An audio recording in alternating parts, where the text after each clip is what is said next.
Hello dear students, आप देख रहे हैं मेरा यूट्यूब चैनल के फिजिक्स क्लासेस में आपका हार्दिक स्वागत है। डियर स्टूडेंट्स, इस चैनल को सब्सक्राइब कर लीजिए एंड बेल आइकन को प्रेस कर लीजिए ताकि मेरी वीडियो का नोटिफिकेशन आपके पास सबसे पहले पहुंचे। डियर स्टूडेंट्स, मैंने लास्ट क्लास में आपको पढ़ाया था वैद्युतीकरण तथा आवेशीकरण का इलेक्ट्रॉनिक सिद्धांत। अब हम आपको पढ़ाने जा रहे हैं नेक्स्ट हेडिंग है आवेशों के क्वांटमीकरण का सिद्धांत। आवेशों के क्वांटमीकरण का सिद्धांत। डियर स्टूडेंट्स, पहले हम कुछ बातें करते हैं। डियर स्टूडेंट्स, मैंने आपको बताया है कि 12th क्लास में अर्थात इंटरमीडिएट में 95 प्लस मार्क्स लाने के लिए आपको बहुत मेहनत करनी पड़ेगी। डियर स्टूडेंट्स, मैं आपको जो पढ़ाऊंगा वो पढ़ना है और मैं जो आपको नोट्स प्रोवाइड कराऊंगा वो आपको तैयार करते जाना है। डियर स्टूडेंट्स, मैं आपको अब पढ़ाने जा रहा हूँ आवेशों के क्वांटमीकरण का सिद्धांत। आवेशों के क्वांटमीकरण के सिद्धांत को समझने के लिए इससे पहले कुछ अलग बताते हैं, इससे पहले कुछ इसके बारे में जानते हैं कि आवेशों के क्वांटमीकरण का सिद्धांत के बारे में हमें क्या बात करनी है, इसे हम आपको बताते हैं। डियर स्टूडेंट्स, प्रकृति ने हमें एक आवेश का एक मात्रक प्रदान किया है। वह छोटे से छोटा आवेश होता है जिसे किसी भी कण पर हो सकता है, जो किसी भी कण पर हो सकता है। यह आवेश वह छोटे से छोटा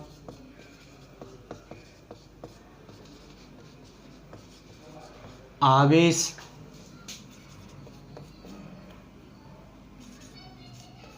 होता है जो किसी भी आवेशित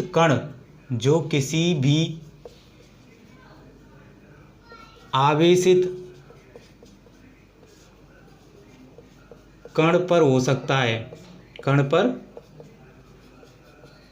सकता है, जिसे हम मूल आवेश कहते हैं। इस आवेश को हम मूल आवेश कहते हैं, जिसे E से प्रदर्शित करते हैं। डियर स्टूडेंट्स, इसे हम किससे प्रदर्शित करते हैं? E से। और प्रयोगों द्वारा इस E का मान हमें 1.602 इंटू 10⁻⁻⁻19 कूलाम प्राप्त हुआ। इसे 1.6 इंटू 10⁻⁻⁻19 कूलाम लिखते हैं। तो डियर स्टूडेंट्स, मैंने आपको बता दिया है कि आवेशों के क्वांटमीकरण के सिद्धांत से पहले जो कुछ पढ़ना है, पहले ये पढ़ना है, फिर आपका आएगा आवेशों के क्वांटमीकरण का सिद्धांत। आवेशों के क्वांटमीकरण का सिद्धांत क्या होता है? आवेशों के क्वांटमीकरण के सिद्धांत के अनुसार आवेशों के क्वांटमीकरण के सिद्धांत के अनुसार आवेशों के क्वांटमीकरण के सिद्धांत के अनुसार किसी वस्तु पर उपस्थित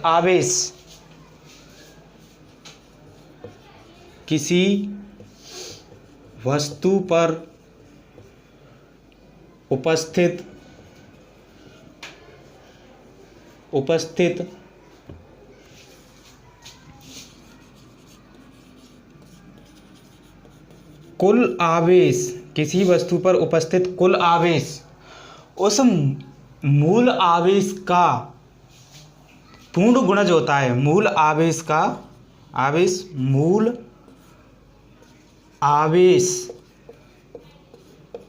के पूर्ण गुणज के बराबर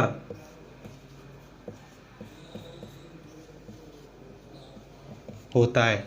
ये हो गया डियर स्टूडेंट्स आवेशों के क्वांटमीकरण का सिद्धांत।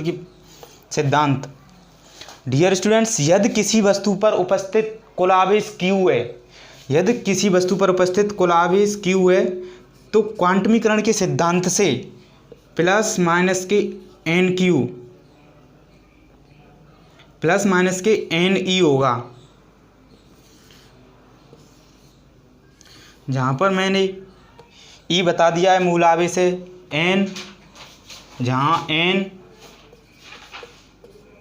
इक्वल टू 1 2 3 डैश पूर्णांक है। डियर स्टूडेंट्स, इस मूल आवेश को यदि हम किसी वस्तु या कण पर मापें तो ये मूल आवेश है जो इस पूर्ण गुणज के रूप में होगा। इसे हम फ्रिक्शन के रूप में यानी भिन्न के रूप में हम नहीं लिख सकते हैं। इसे हम भिन्न के रूप में नहीं लिख सकते हैं।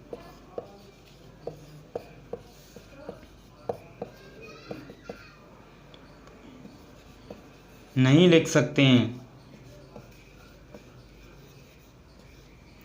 लिख सकते हैं, इसे हम भिन्न के रूप में नहीं लिख सकते हैं। और डियर स्टूडेंट्स, इसके बाद एक नोट आता है,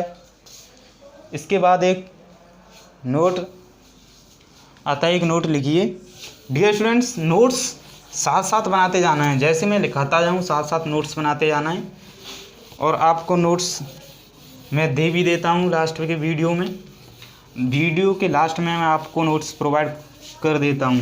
तो डियर स्टूडेंट्स, ऐसा नहीं है कि उसका स्क्रीनशॉट लेके बस फ़ोन में ही रख लें, उसे फेयर में लिखें, उसकी फेयर बना लें और फेयर में लिखते हैं। डियर स्टूडेंट्स, एक नोट लिखिए। यदि किसी वस्तु पर उपस्थित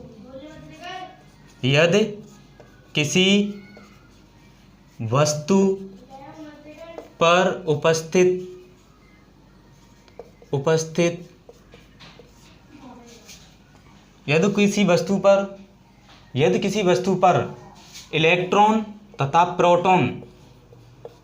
तथा प्रोटॉन उपस्थित हैं, यदि किसी वस्तु पर इलेक्ट्रॉन तथा प्रोटॉन उपस्थित हैं तो उस पर कुल आवेश क्या होगा? तो उस पर कुल आवेश, ये नोट था, तो उस पर कुल आवेश Q इक्वल टू एन ही होता है। इलेक्ट्रॉन पर नेगेटिव होता है और प्रोटॉन पर पॉजिटिव आवेश होता है। प्रोटॉन पर जितना पॉजिटिव आवेश होता है उतना ही इलेक्ट्रॉन पर नेगेटिव आवेश होता है। तो डियर स्टूडेंट्स, प्रोटॉन के लिए लिखो, प्रोटॉन के लिए पहले एन, फिर इलेक्ट्रॉन के लिए मैंने बताया था कि आवेश को हमेशा चिन्ह सहित रखते हैं। तो इस पर नेगेटिव चिन्ह है तो आवेश को तो माइनस के एन ही हो गया, इसका माइनस के एन ही। तो Q इक्वल टू एन, इसमें से कॉमन ले लेंगे, नहीं ई इसमें से कॉमन ले लेंगे, इसके लिए N1 हो गया, यानी एन इलेक्ट्रॉनों के लिए Ne और प्रोटॉनों के लिए Np। तो इसमें से ई कॉमन ले लेंगे, ई तो यहाँ बचेगा Np माइनस के Np माइनस के Ne, ये P के लिए, ये E के लिए। तो डियर स्टूडेंट्स, ये आपके लिए एक नोट लगाया था मैंने।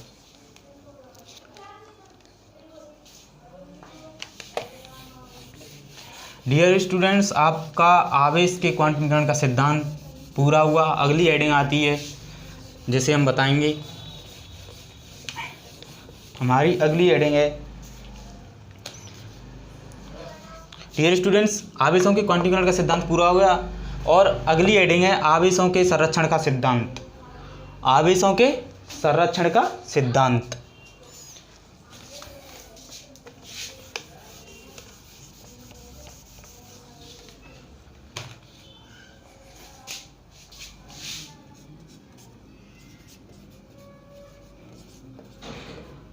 आवेश के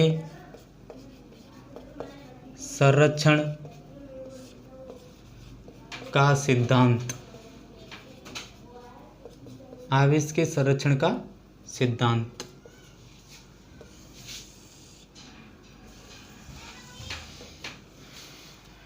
डियर स्टूडेंट्स, आवेश के संरक्षण का सिद्धांत क्या होता है? आवेश के संरक्षण के सिद्धांत के अनुसार किसी आवेश को हम ना तो उत्पन्न कर सकते हैं और ना ही हम उसे नष्ट कर सकते हैं। केवल आवेश का एक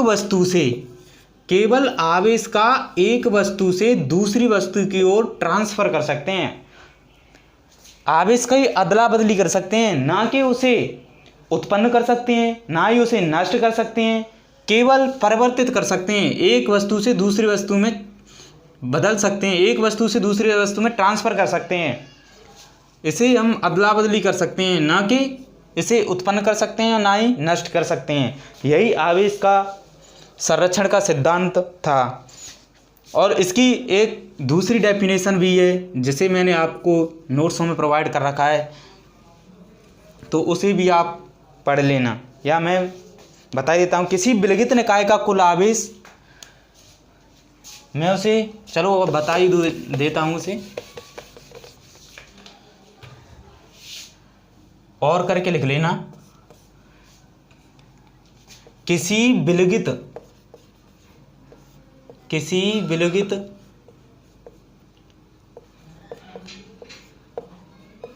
निकाय का कुल आवेश उस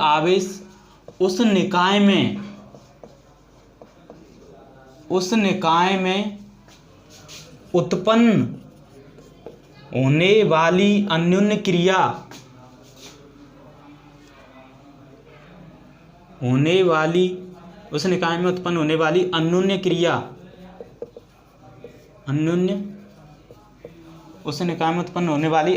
क्रिया के दौरान नियत रहता है। उसमें उपस्थित आवेश, मतलब किसी विलगित निकाय का कुल आवेश है, उस निकाय में उत्पन्न होने वाली अन्योन्य क्रिया के दौरान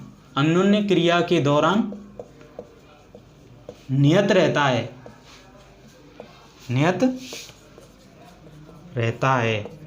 कांस्टेंट रहता है। जैसे sigma q i equal to 1 से n है, इक्वल टू नियतांक। ये आपका आवेश के संरक्षण का सिद्धांत है। अब डियर स्टूडेंट्स, आवेश के संरक्षण का सिद्धांत हो गया। अब अगली हेडिंग आती है डियर स्टूडेंट्स, अब अगली हेडिंग आती है मुक्त इलेक्ट्रॉन। मुक्त इलेक्ट्रॉन क्या होते हैं वो हम आपको बता रहे हैं।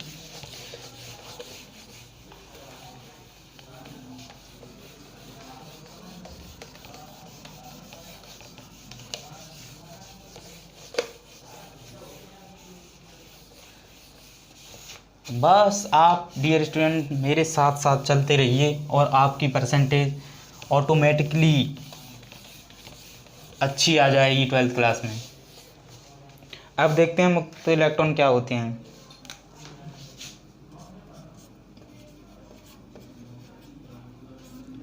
मुक्त इलेक्ट्रॉन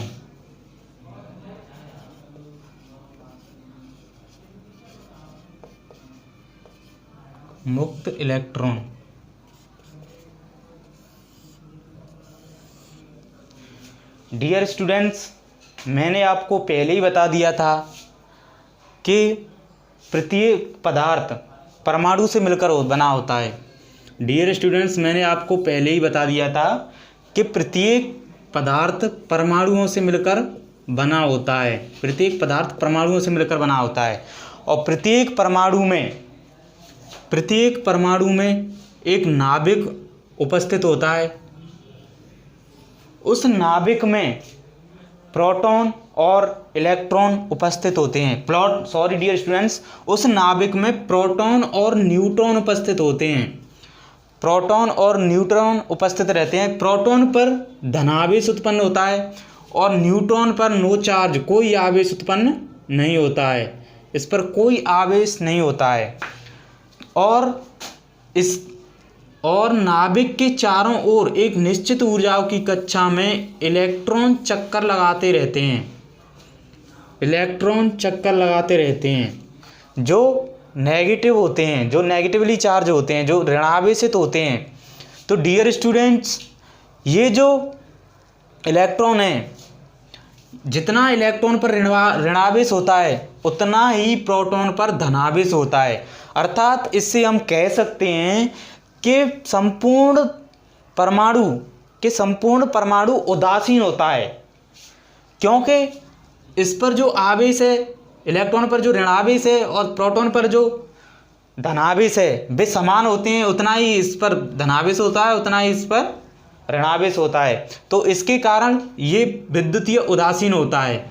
और डियर स्टूडेंट्स, मैंने आपको बताया था पहले कि इसके मध्य आकर्षण बल, यानी जो नाभिक के चारों ओर जो निश्चित ऊर्जा में जो इलेक्ट्रॉन चक्कर लगा रहे हैं, उनके मध्य जो बल होता है वो बहुत अत्यधिक आकर्षण बल से बंधे रहते हैं। वे इलेक्ट्रॉन बहुत अत्यधिक आकर्षण बल से बंधे रहते हैं। जब ये इलेक्ट्रॉन नाभिक के समीप होते हैं तो इनके मध्य आकर्षण बल बहुत अधिक होता है। जब ये इलेक्ट्रॉन जैसे जे बाहर की कक्षाओं में जाने लगते हैं तो इस पर से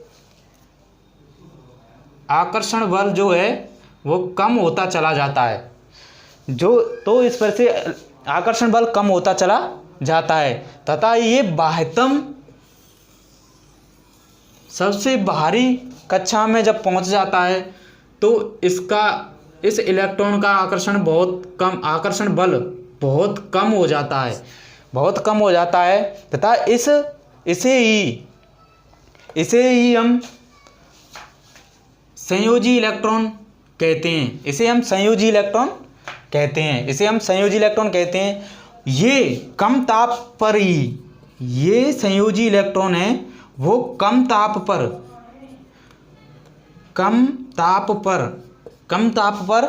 ऊर्जा ग्रहण करके, कम ताप पर ही थोड़ी सी मात्रा में ऊर्जा ग्रहण करके ये परमाणु से अलग हो जाता है। ये इलेक्ट्रॉन परमाणु से अलग हो जाता है तथा वह पूरे पदार्थ में अनियमित गति करता रहता है। डियर स्टूडेंट्स, मैंने आपको बता दिया कि जब ये इलेक्ट्रॉन बाह्यतम कक्षा में होता है, सबसे बाहरी सबसे लास्ट कक्षा में होता है, तो इस पर जो आकर्षण बल है वो सब बहुत कम हो जाता है। तो जब क्या होता है फिर कम ताप पर ऊर्जा ग्रहण करके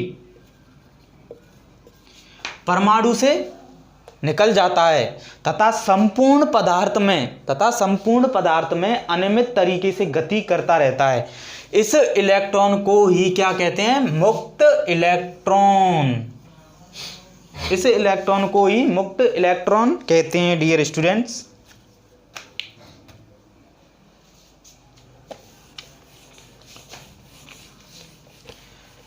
तो डियर स्टूडेंट्स, आपको पता चल गया कि मुक्त इलेक्ट्रॉन क्या होते हैं। पता चल गया। ये मुक्त इलेक्ट्रॉन ही विद्युत तथा आवेश के लिए उत्तरदायी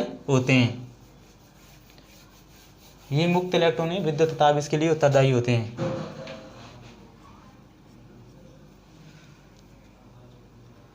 और हमारी अगली हेडिंग आती है चालक।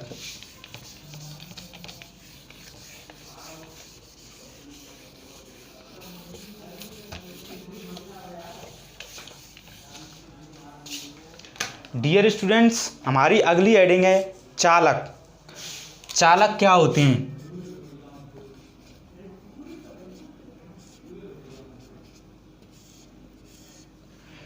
डियर स्टूडेंट्स, हमारी अगली हेडिंग चालक क्या होते हैं हम बताते हैं आपको। चालक ऐसे पदार्थ होते हैं जिनमें आवेश तथा विद्युत का प्रवाह आसानी से हो जाता है। जिसमें चालक वे पदार्थ होते हैं, डियर स्टूडेंट्स नोट्स बनाते जाना। चालक वे पदार्थ वे पदार्थ होते हैं, चालक वे पदार्थ होते हैं जिनमें विद्युत तथा आवेश का प्रवाह आसानी से होता है, आसानी से होता है, आसानी से होता है, चालक कहलाते हैं। क्या कहलाते हैं? चालक कहलाते हैं। डियर स्टूडेंट्स, चालक वे पदार्थ होते हैं जिनमें विद्युत तथा आवेश का प्रवाह आसानी से होता है, चालक कहलाते हैं।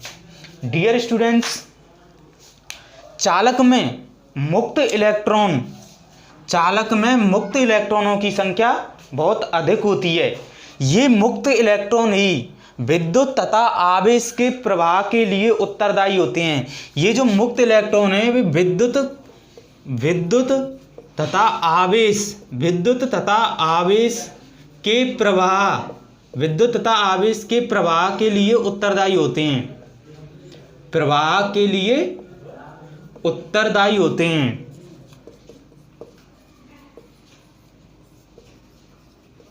विद्युत तथा आवेश के प्रवाह के लिए उत्तरदायी होते हैं।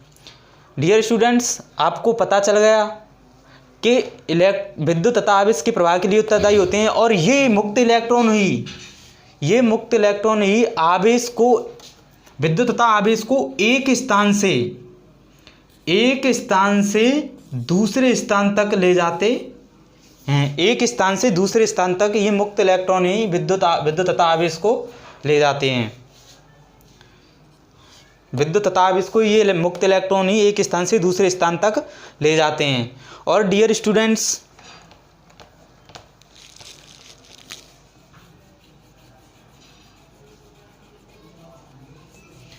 ले जाते हैं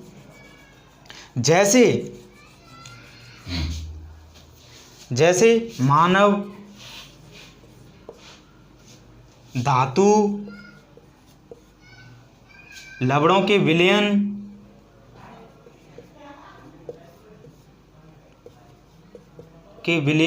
आदि ऐसे पदार्थ हैं, विलयन आदि ऐसे पदार्थ हैं। डियर स्टूडेंट्स, चालकों का एक मुख्य गुण होता है, क्या होता है मैं आपको बताता हूँ। चालकों का एक मुख्य गुण होता है कि चालकों में जब चालकों पर, यदि कोई चालक लेते हैं हम, जब चालकों पर कोई आवेश दिया जाता है तो आवेश देने के बाद चालक पर जब आवेश दिया जाता है तो यह आवेश पूरे संपूर्ण चालक पर फैल जाता है। इनमें ये मुख्य गुण होता है कि ये एक स्थान पर न रहकर, जिस जगह से आवेश दिया जाता है उस स्थान पर न रहकर वो पूरे संपूर्ण चालक में फैल जाता है। तो इनका ये एक मुख्य गुण होता है। और अगली हेडिंग आती है हमारी अचालक या विद्युतरोधी या कुचालक।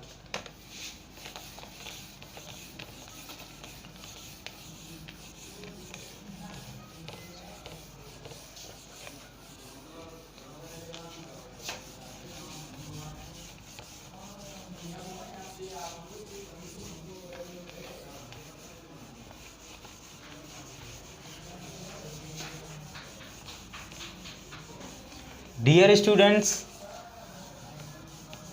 आप नोट्स साथ साथ बनाते जाना।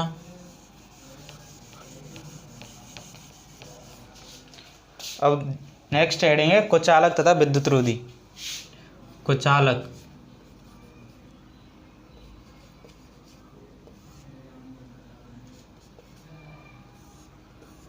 डियर स्टूडेंट्स, आप मेरी तरह ना करना कि आप नोट्स ना बनाएं। मेरा क्या है, मैं तो किताबों से पढ़ता था और टीचर के नोट्स ना बनाता था, लेकिन आपको क्या है कि आपको तो नोट्स बनाते जाना है। मैं आपके लिए फ्री में इतनी मेहनत कर रहा हूँ और आप फिर भी इसका बेनिफिट नहीं ले रहे हो। आप कम से कम नोट्स तो बनाते जाओ। क्योंकि इससे क्या होगा कि आपको एग्ज़ाम टाइम पर बहुत बेनिफिट होगा।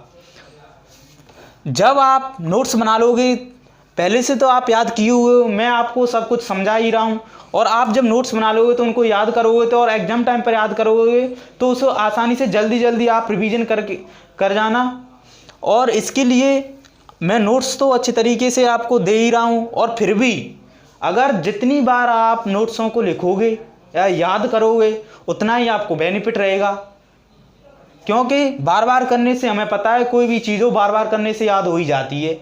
तो डियर स्टूडेंट्स, नोट्स बनाते जाना है, फिर मैं जो नोट्स दूंगा फिर उनको लिखना है, उनको अपनी अच्छी से फेयर बना लेना, उस फेयर में लिखते जाना, तो आपको बहुत बेनिफिट होगा। तो डियर स्टूडेंट्स, अब हम कुचालक के बारे में बात करते हैं कि कुचालक क्या होते हैं। कुचालक वे पदार्थ होते हैं जिनमें विद्युत तथा आवेश का प्रवाह आसानी से नहीं होता है। कुचालक वे पदार्थ होते हैं जिनमें विद्युत तथा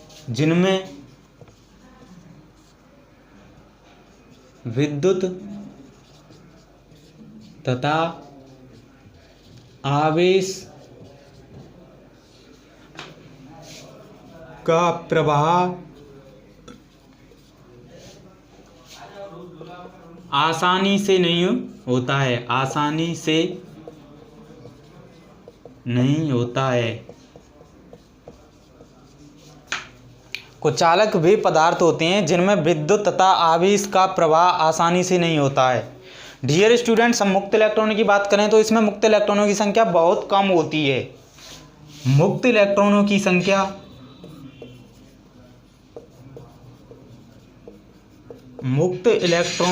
संख्या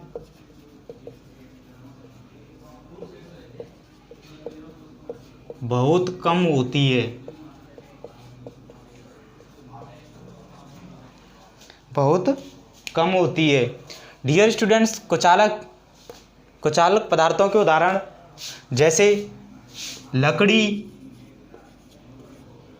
कांच, आसुत जल,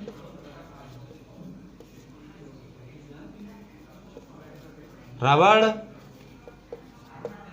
आदि हैं। डियर स्टूडेंट्स, कुचालकों पर यदि हम कोई कुचालक लेते हैं, कुचालकों पर यदि कोई आवेश दिया जाए, कुचालकों पर यदि कोई आवेश दिया जाए तो कुचालक में वो आवेश उसी स्थान पर रहता है जिस स्थान पर उसे दिया गया है। जैसे ये एक पदार्थ लिया और हमने इसे आवेश दिया, आवेश केवल इस स्थान पर दिया जा रहा है, तो ये आवेश केवल इसी स्थान पर रहेगा। कुचालक पदार्थों में आवेश केवल इसी स्थान पर रहेगा, इससे ज़्यादा कहीं इधर उधर नहीं जाएगा। ये कुचालकों में आवेश वितरित नहीं होता है, जिस स्थान पर आवेश दिया जाता है उसी स्थान पर आवेश कुचालकों में रहता है। ये आपकी कुचालक की डेफिनेशन हुई, और अगली हेडिंग हम पढ़ेंगे। डियर स्टूडेंट्स, अगली हेडिंग हमारी होगी भूसंपर्कण।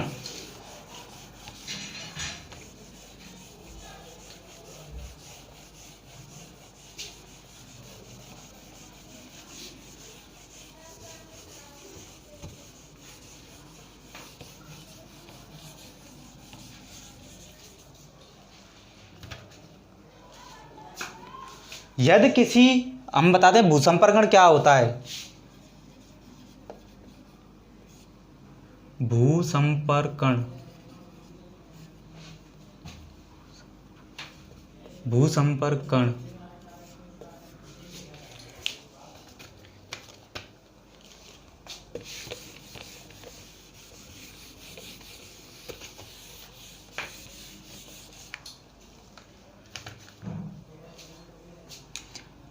यदि किसी वस्तु को हम, भूसंपर्कण होता है यदि किसी वस्तु को, डियर स्टूडेंट्स हम आपको बता रहे हैं भूसंपर्कण क्या होता है। यदि किसी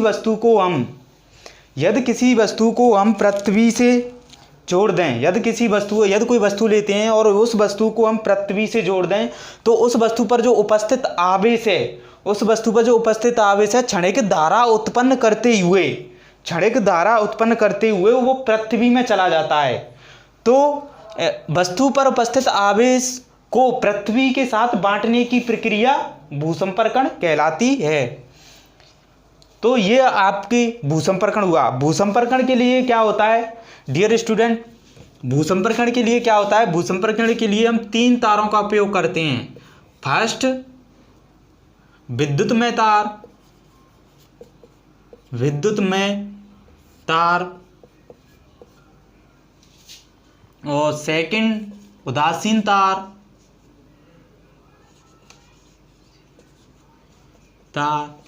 और थर्ड भूसंपर्कित तार।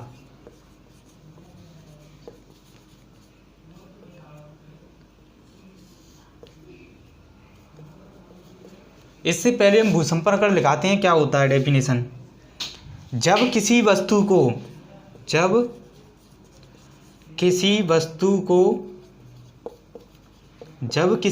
को पृथ्वी से जोड़ते हैं, जब किसी आवेशित वस्तु को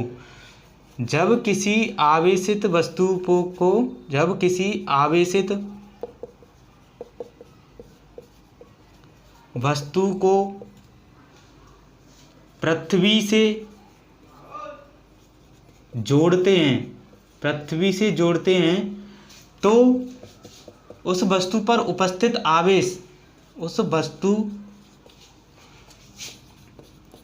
उपस्थित आवेश क्षणिक धारा उत्पन्न करते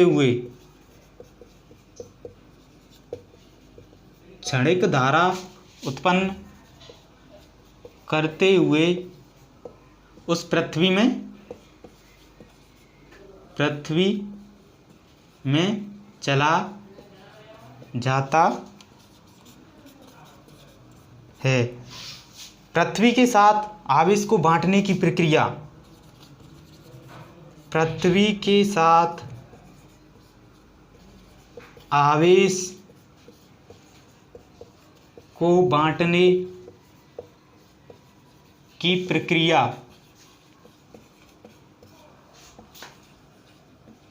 भूसंपर्कण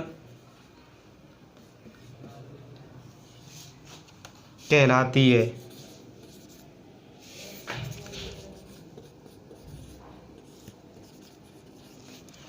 तो डियर स्टूडेंट्स, ये भूसंपर्कण हो गया। मैंने बताया था कि भूसंपर्कण के लिए 3 तारों की आवश्यकता होती है, वैद्युतमय तार, उदासीन तार, भूसंपर्कित तार। इसका प्रयोग हम कैसे करते हैं वो हम बताते हैं।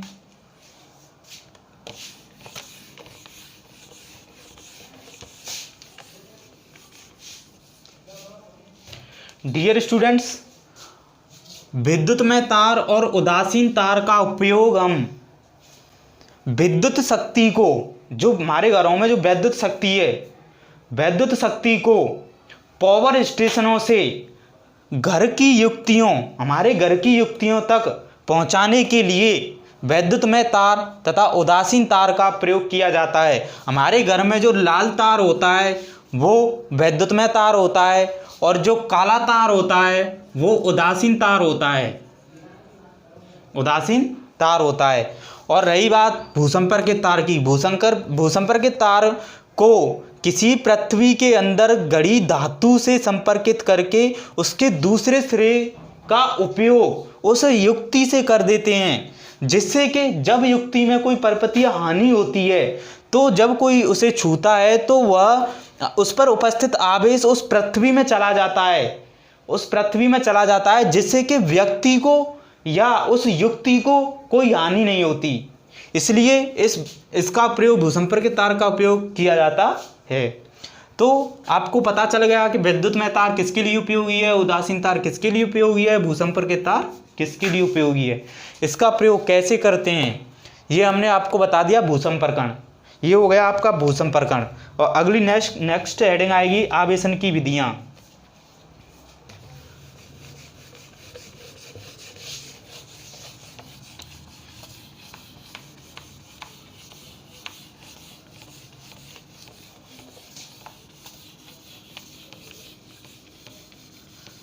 डियर स्टूडेंट्स, अगली हेडिंग है आवेशन की विधियां।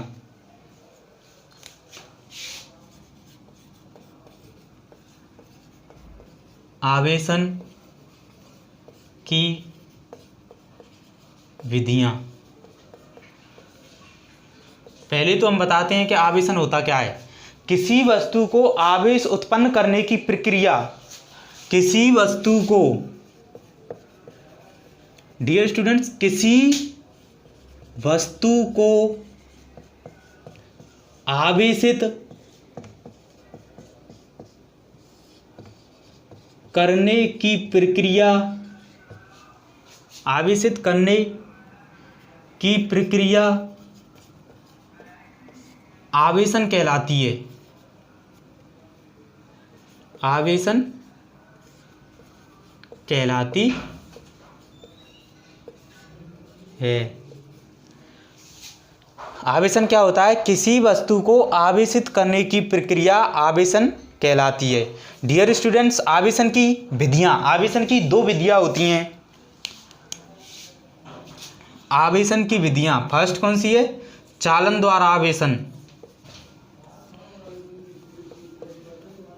चालन द्वारा आवेशन, और सेकंड प्रेरण द्वारा आवेशन, प्रेरण द्वारा आवेशन, प्रेरण द्वारा आवेशन। हम आपको बताएंगे कि चालन द्वारा आवेशन क्या होता है। डियर स्टूडेंट्स, चालन द्वारा आवेशन, चालन द्वारा आवेशन के लिए हम किसी उदासीन चालक को किसी आवेशित चालक के संपर्क में लाकर उसे आवेशित करते हैं।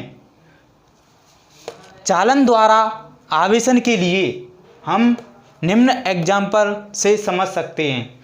चालन द्वारा आवेशन को हम निम्न एग्जाम्पल से समझ सकते हैं। डियर स्टूडेंट्स, एक एग्जाम्पल उठाते हैं। डियर स्टूडेंट्स, एक एग्जाम्पल उठाते हैं। हम कोई दो उदासीन चालक गोले लेते हैं। हम कोई दो उदासीन चालक गोले, हम कोई दो उदासीन चालक गोले लेते हैं जो वैद्युत रोधी स्टैंड पर रखे होते हैं।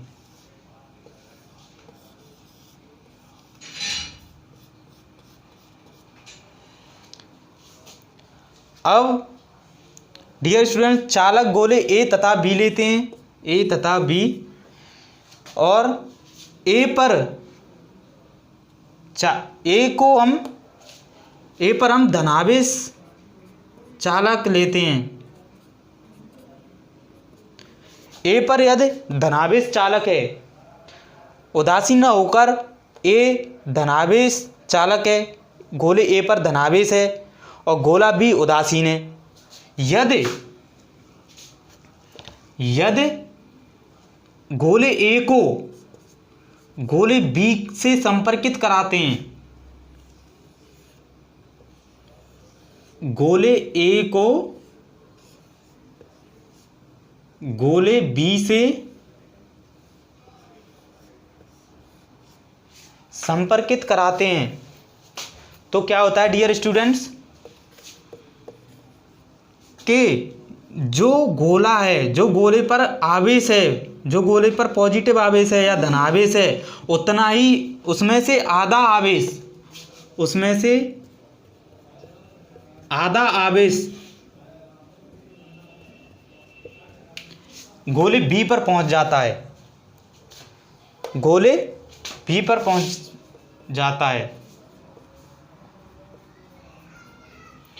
जब बी पर पहुंच जाता है आधा आवेश और फिर इन गोले के संपर्क को हटा दिया जाता है, फिर इस गोले के संपर्क को हटा दिया जाता है, अलग अलग कर दिया जाता है।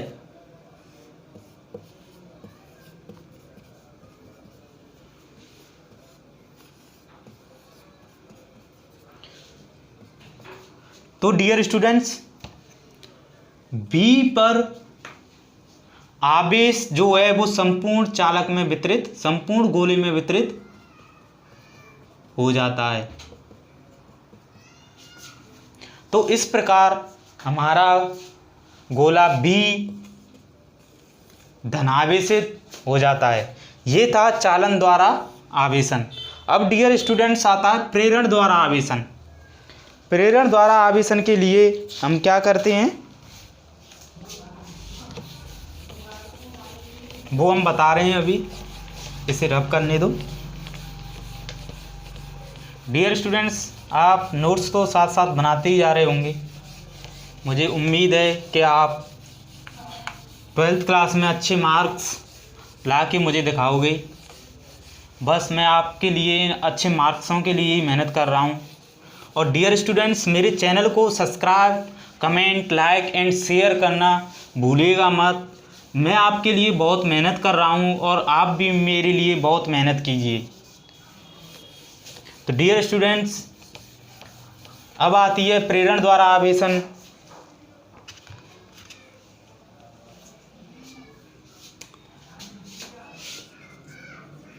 अब आती है प्रेरण द्वारा आवेशन। डियर स्टूडेंट्स, अब आती है प्रेरण द्वारा आवेशन।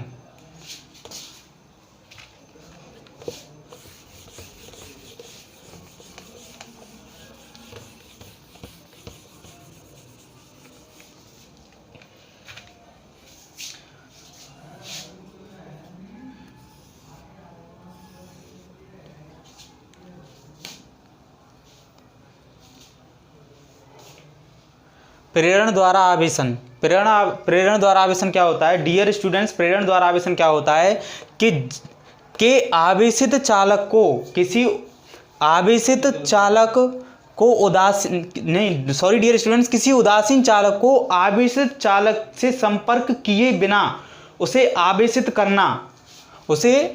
करना प्रेरण द्वारा आवेशन कहलाता है। तो इसके लिए भी हम एक एग्जाम्पल बताते हैं कि इसे प्रेरण द्वारा आवेशन कैसे किया जाता है।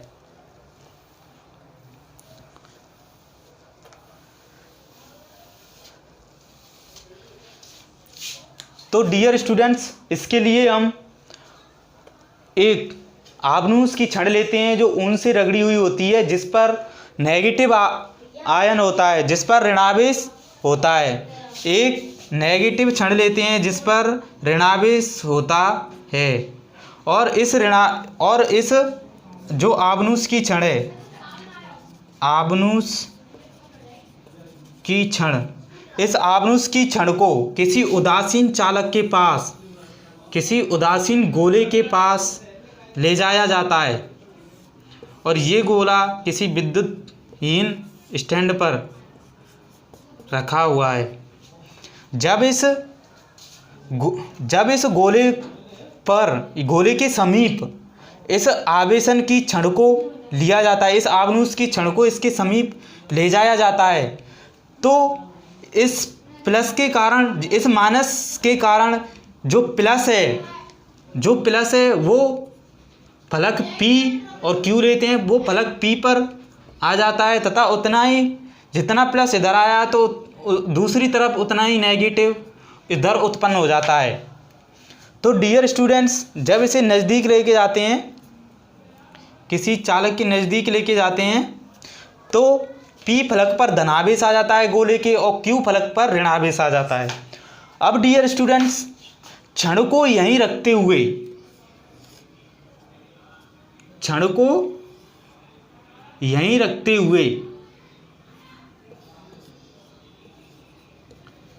डियर स्टूडेंट्स, छड़ को यहीं रखते हुए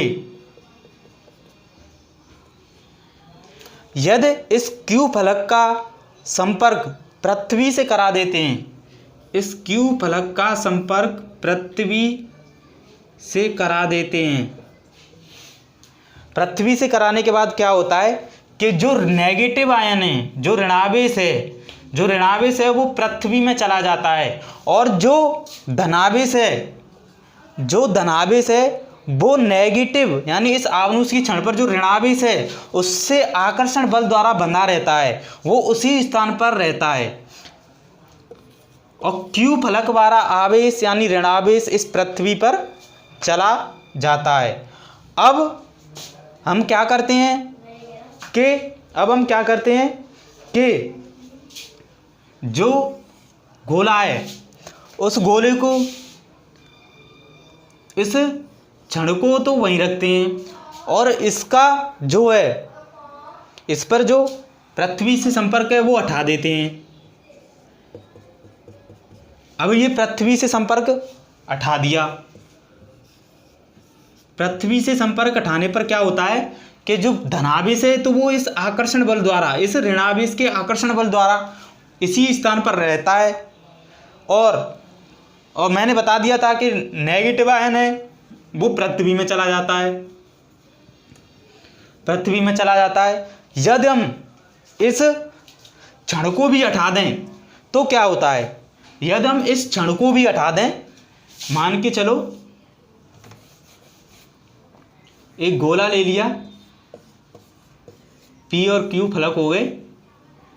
अब इस क्षण को हटा देते हैं तो क्या होता है कि जो ये धनावेश है, जो इस पर जो धनावेश है वो धनावेश इस गोले पर संपूर्ण गोले में वितरित हो जाता है। ये संपूर्ण गोले में वितरित हो जाएगा, ये पूरे गोले में फैल जाता है। तो डियर स्टूडेंट्स, हमारा गोला प्रेरण द्वारा धनावेशित हो जाता है। ये थी प्रेरण द्वारा आवेशन की विधि। हमने आवेशन की दोनों विधियां पढ़ा दी हैं। डियर स्टूडेंट्स, हम आपकी वीडियो को यहीं ख़त्म कर रहे हैं क्योंकि इससे ज़्यादा पढ़ाने से हमारी वीडियो बहुत लंबी हो जाएगी। तो हम इतना ही पढ़ाते हैं, नेक्स्ट हेडिंग अगली वीडियो में पढ़ाएंगे। तो डियर स्टूडेंट्स, मैंने बताया था कि आपको नोट्स साथ साथ बनाते जाना है,